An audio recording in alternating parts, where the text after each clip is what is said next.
Casimiro nagmalapakman sa mall.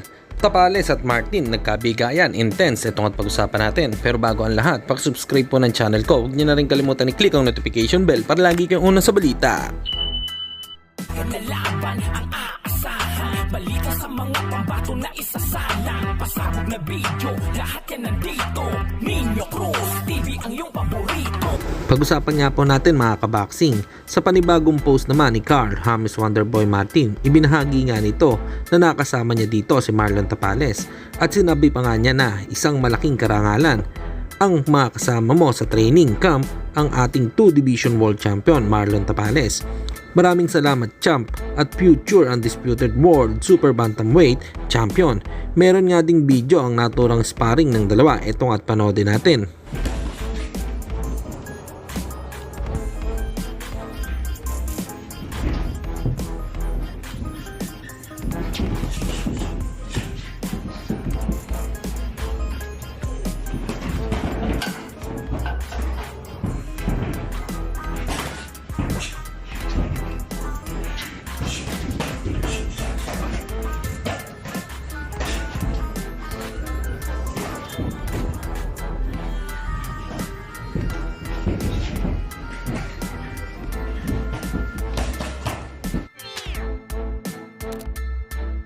Samantalang kontrobersyal naman ang pagbaklas kay Asian Boxing Federation Light Flyweight Champion John Michael Zulueta sa top 15 ranking ng bagong update ng World Boxing Association or WBA ay isang malaking palaisipan.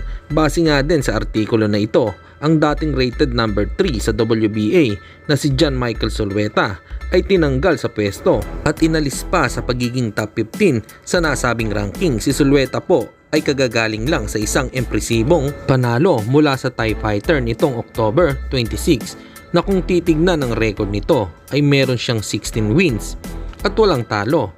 So sa magandang record nito ay walang nakikitang dahilan ang kampo ni Zulueta para ito ay alisin sa top 15 ng WBA ranking. At sa kabilang balita naman tayo mga kaboxing, muli na naman pinagkaguluhan itong si Casimiro habang naghahanap ng cellphone na ipapamigay nito sa mga solid supporters. Ito at panoodin natin. Hanap si Otol guys ng iPhone Pro Max, iPhone 15.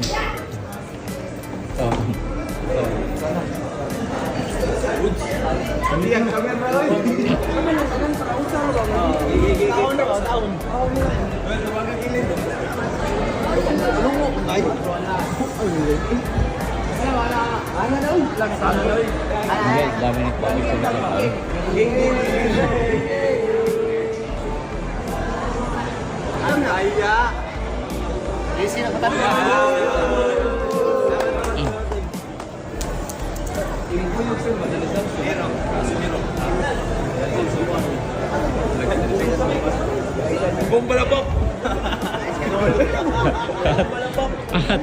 Ate, sakpan mo.